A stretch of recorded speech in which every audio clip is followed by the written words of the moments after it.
Thank you, Melissa. Good morning. Welcome to our beautiful city of San Diego. I think my disclosures have already gone up. I'm surprised more of you aren't surfing at this moment, but thank you for sticking around and figuring out the rest of this session. Today I'm charged with discussing and identifying super-responders to cardiac resynchronization therapy, and hopefully can teach you a little bit about that. So the objectives of this talk are to evaluate the background to CRT response mechanisms by examining super-responders, particularly look at clinical predictors of CRT response and super response, with the ultimate clinical goal of improving the response rate to CRT. I think we all wish that we had, or we were Superman when it comes to getting response from our CRT patients, and getting super response is something that I think we all strive for. Let's talk a little bit about the response factor in cardiac resynchronization therapy. We know the rationale of CRT is to improve and that ventricular desynchrony can further impair pump function of a failing ventricle, and that resynchronization with biventricular pacing may improve pump performance and reverse the deleterious process of ventricular remodeling.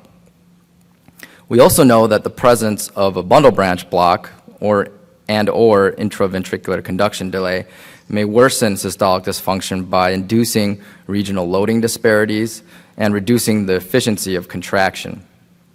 But how about desynchrony? Well, desynchrony by imaging may not be enough. The ASE consensus statement in regards to CRT actually advises that desynchrony reports not include a recommendation as to whether a patient should undergo CRT based on these imaging modalities. So one of the problems when dealing with getting super response from our CRT patients is that we incompletely understand the molecular mechanism of CRT response and why some patients respond and some don't. In regards to the clinical mechanisms of benefit, improved contractile function and reverse ventricular remodeling, we see these in our patients in our imaging modalities after CRT, but the basic molecular basis for mechanical changes affording the improvement in left ventricular ejection fraction has not been completely elucidated.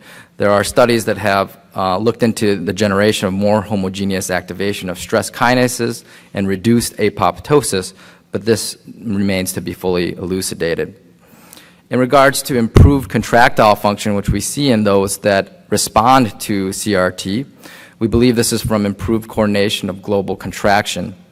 In the CARE-HF study, with a median left ventricular ejection fraction of 25%, the LVEF in the CRT compared to no CRT group increased by 3.7% at 3 months and 6.9% at 18 months. And this was associated with a rise in hemodynamic parameters and biomarkers, including a systolic pressure of about 6 millimeters of mercury improvement compared to no CRT, and a reduction in NT-proBNP as a biomarker of heart failure at both the 3-month and 18-month time period compared to the no CRT group. In the MIRACLE trial, at 6 months, there was significantly greater increased left ventricular ejection fraction in that trial as well. In regards to reverse ventricular remodeling, we see significant reductions in left ventricular and systolic and diastolic dimensions, including the mitral regurgitant jet area in both the CARE-HF and MIRACLE trial, and reductions in LV mass itself, as seen in the MIRACLE trial. These are obviously all signs, imaging signs, oftentimes of beneficial remodeling. There's another problem in assessing CRT super response or response, and that's the non-standard criteria for defining this and assessing this. So when we're looking at criteria for CRT response, it's often difficult to compare response to CRT across trials due to disparity of response criteria and the definitions used in these trials. A nice review identified 17 different primary response criteria, both clinical and imaging, in 26 of the most cited CRT publications. And what that study found was that agreement among 15 of these criteria was assessed in the PROSPECT study, and that 75% of comparisons showed poor agreement and only 4% showed strong agreement. Here's a figure showing exactly that. Echocardiographic and clinical response criteria compared to echocardiographic and clinical response criteria, what we can see in the red is that very poor correlation coefficients in regards to several of the clinical and echocardiographic response characteristics we see in our patients or tend to get in our patients. Only a few of these correlated well with each other. And this is also seen in this graph, which showed that clinical versus clinical response criteria seem to have moderate agreement. Echo versus echo criteria seem to have poor to moderate agreement, but clearly imaging versus clinical criteria did not seem to have agreement at all. So when we look at the large clinical studies in assessing predictors of response, we see that the definition of CRT response also varies across some of the larger trials. These are the trials of greater than 99 patients assessing predictors of CRT response. In general, what's used most commonly across these studies is the left ventricular end systolic volume, and a reduction of greater than 10% seems to be the most common metric. However, left ventricular ejection fraction or even clinical parameters were used to define response in some of these studies. And we also know that there's this 70% rule seemingly about response to clinical to CRT. Where does this come from? Likely studies like the Prospect study that showed that the clinical composite score improved in about 70% of patients, and we know that in about 30% of patients, patients can remain unchanged or even worsen. So it all depends on how you look at the glass, I guess, 70% versus 30% or half full or half empty. But maybe we can come and look at a solution to identify predictors of super response in order to elucidate mechanisms of response and improve our CRT response rates and subsequent hard clinical endpoints. So we looked at this in the MADIT CRT trial, looking at predictors of super response to CRT and any association with improvement in clinical outcome. We understood that there was wide variability in the extent of LV remodeling, improvement in LVF with CRT, and that these super responders may derive dramatic improvements, including near normalization of left ventricular ejection fraction. If you look in the literature, these individuals can also be referred to as hyper responders or super responders. We include only patients randomized to CRT in that MADIT CRT study, and those with paired echocardiograms, so they had to have both a baseline and an echo at 12 months to characterize their response. Super response was defined as the top quartile of left ventricular ejection fraction change, and we used best subset multivariable regression analysis to identify those strongest predictors of super response. And then we took and used survival analysis and Cox proportional hazard regression to investigate association of the response category itself with development of hard clinical endpoints, including heart failure event or all-cause death. So 191 patients were categorized as super responders with at least a left ventricular ejection fraction increase of about 15%. We can see here in this figure that as these metrics, left ventricular end diastolic volume and left ventricular end systolic volume, are used in the left ventricular ejection fraction calculation, that those obviously improved in the super responder group. What we can also see here in this graph is that the left atrial volume index also improved by getting smaller in those super responders compared to what we characterize as responders and hypo-responders. We also see here that the mean change, although everybody had at least about 14.5 or 15% LVF increase in the super responder group, that the mean LVF increase was about 18% actually in that group. And in our multivariable analysis, we identified 6 predictors which were associated with super response to CRT.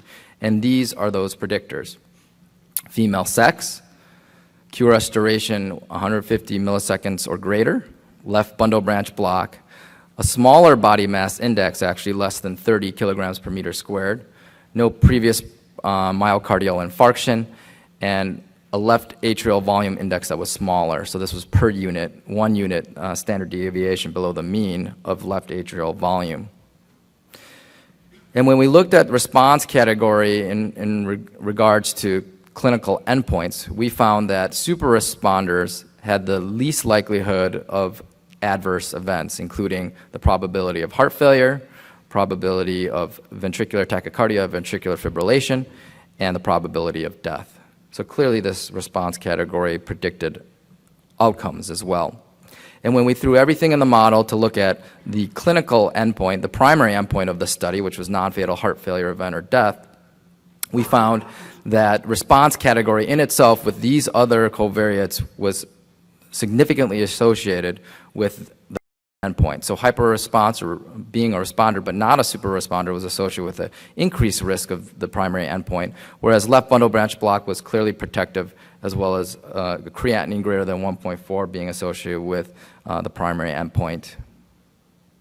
So the implications is that these clinical predictors may help the clinician to characterize who may have a dramatic response to CRT, and I think it also highlights the importance of follow-up, that we need to follow up our patients with echoes either at the 6 or 12-month time point in regards to both prognosis and counseling and potentially a change in management. So these 6 baseline predictors predicted left ventricular ejection fraction super response in this cohort, and that super response was associated with reduced risk of subsequent cardiac events. So when we look at those specific trials that have looked at predictors of super response to CRT, again, seemingly we have the same issue with a defined criteria for super response or hyper response. In general, normalization of left ventricular ejection fraction has tended to be the norm in defining this, but we're all across the board, including ours study, which was one of the largest to look at this. And in addition to that, the predictors that different studies have found in regards to super response have also been different, but in general, what can be taken away from this figure is that female sex, the essential non-ischemic cardiomyopathy, and a QRS duration greater than 150 milliseconds in a left bundle branch block predominate these trials as far as predictors of super response. So in summary, the mechanisms of CRT response and formalized criteria for response require further efforts for clarification, and established clinical predictors of CRT super response may help guide strategies aimed at further improving CRT response rates. Thank you.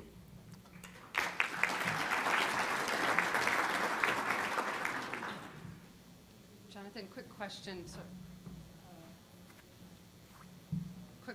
of a little off topic. I think I'm still not on. But the particular super responders who actually narrow their QRS after CRT, we see that pretty rarely, but I always wonder, should I keep BiV pacing them? Should I turn BiV pacing off? It's a particular unique subset. What's your take on those patients? Yeah, as far as the patients that narrow their QRS, I think those type of patients... The intrinsic QRS. Right. I think those patients go identified as well, because we don't always tend to turn it off and get a 12-lead EKG either. I know that it's a battle to get a 12-lead EKG in my BiV patients in my clinic already. That being said, you know, the general feeling is that I understand is that if they've responded to a therapy that you've implanted, you know, changing that therapy thereafter likely wouldn't be beneficial. I think it's kind of a similar situation with a beta blocker, a response to beta blocker therapy, and our hesitance to take that off if they've done so well to it. But a consideration of that is kind of how I feel about that. Well, thanks. I think we'll try and keep on track here. It's a